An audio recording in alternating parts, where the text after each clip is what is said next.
All right, let's take a look at your MT6 affirmation. On this first one, which one of these are parallelograms and which ones aren't? Well, if we take a look, angle KML and angle MLK, they're marked congruent, aren't they? But are they alternate interior? No, they're not. They're on the same side of the transversal, so you know nothing here. So this one is not necessarily a parallelogram. In order to be a parallelogram, the alternate interior angles would have to be congruent. If we take a look at the second one here, I notice the diagonals bisect each other. You were correct. That is a parallelogram.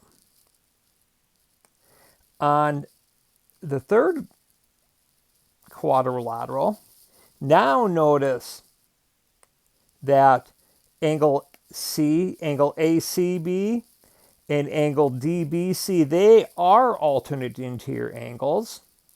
So that makes the opposite sides parallel because we got a transversal there.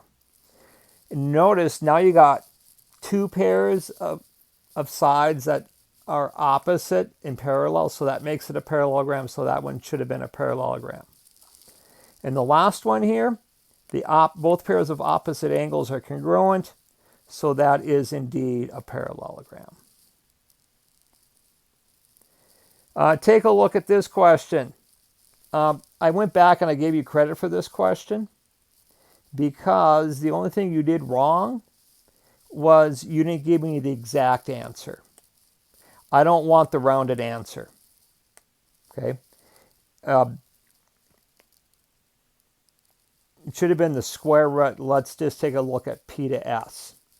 So from P, whoops. Come on, you. From P to S. So it should have been the square root of -3 minus 3 squared plus 3 minus 2 squared. Well, -3 minus -3, that's -6 squared plus 1 squared, which is the square root of 37. That's what I want you to write down. So when you redo your test, don't round it if they say give the exact answer. Now let's take a look at the next one though. I want to find the slope from y to z. So let's find the slope from y to z to start with. So we're going to say -4 minus 3 all over 4 minus 1. Well, -4 minus 3 is -7. 4 minus 1 is 3, so it's -7 over 3. I think you might have had that. Let's find the side adjacent to yz. So I want to pick, let's do xy. Adjacent means next to, remember. You could have done xy or you could have done zw. I chose xy.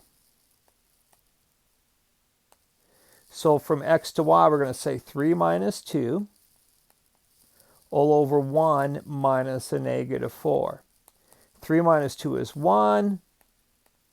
You get 1/5. Notice they are not the same. Well, we don't expect them to be the same. Neither are they negative reciprocals. Since they're not negative reciprocals, we know it can't be a rectangle. Since it can't be a rectangle, it can't be a square. So now let's turn around and let's find the length from y to z.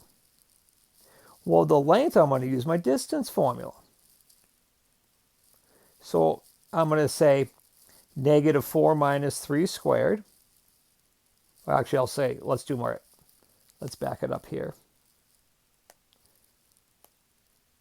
I'll do my x's first, because that's usually how you see it. So 4 minus 1 squared plus -4 minus 3 squared. Well, that'll be 3 squared plus a negative 7 squared, which would be 9 plus 49, which is the square root of 58. Now we'll do the length y to z. So that'll be 5 squared plus 1 squared. So that's the square root of 26. They're not the same, so it's not a rhombus either. So the one it can be on this question, it's none of them. It's just a plain old parallelogram.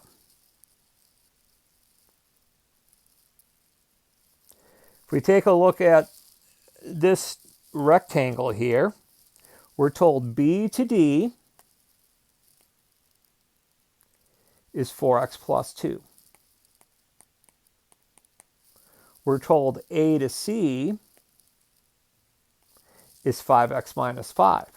Since it's a rectangle, we know the diagonals are equal. Let's solve that equation. Minus 4x from both sides.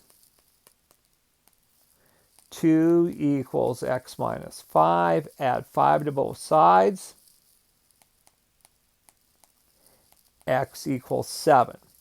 We're supposed to find the length from A to E. Well, I know A to C is going to be 4 times 7 plus 2. Well, that'll be 28 plus 2, which is 30. But to find A to E, we're going to take half of that. So half of A to E, A to C would be 15. Now we're told angle EBC is 27 degrees. Let's mark that in here. So that's 27 degrees. We know we have alternate interior angles. And since we have alternate interior angles, we know angle ADE is 27 degrees.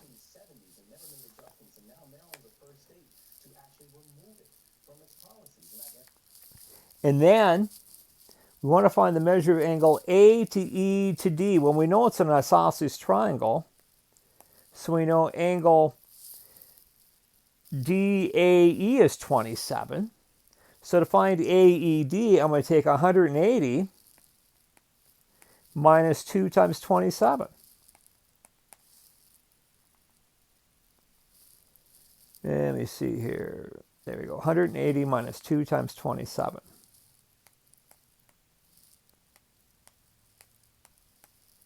And you get 126 degrees.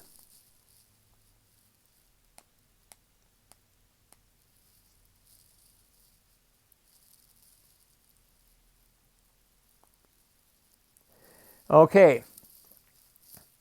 A shape, if it's a rectangle, it must be a parallelogram. So we know in the first one, that's incorrect. What's incorrect is it is a parallelogram.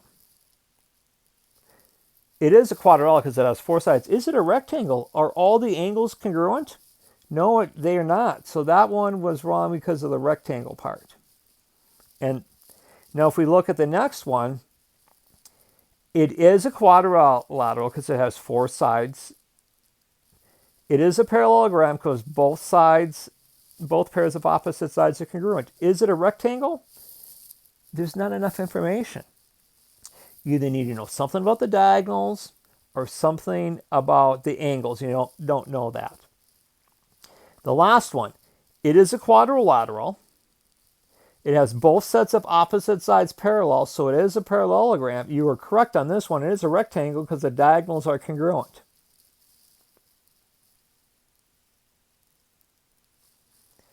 Okay, definition on step 3 here. Definition of supplementary angles comes from the fact that you know 2 angles add to 180.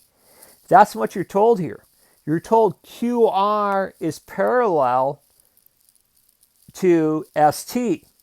So this one should have been about if the consecutive interior angles are congruent,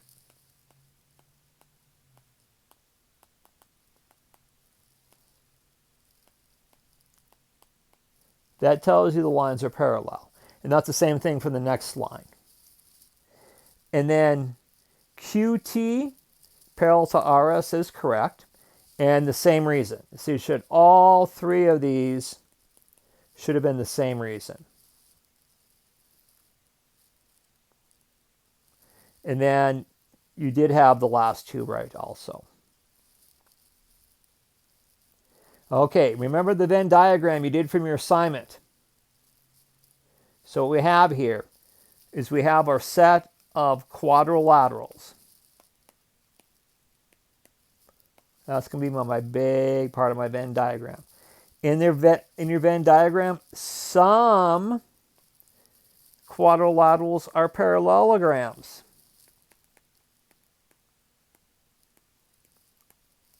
Some parallelograms are rectangles. Some parallelograms are rhombuses. If a shape is both a rectangle and a rhombus, it's a square. Now let's use that. Is every parallelogram a rectangle? You can definitely see that's not true. Is every quadrilateral a rectangle? That is not true. Is every rectangle a rhombus? You're correct, that's not true. Is every rectangle with four congruent sides a square? Yes, that is true. So only the second part you had incorrect there. Okay, I think this is the last question I want to go over with you.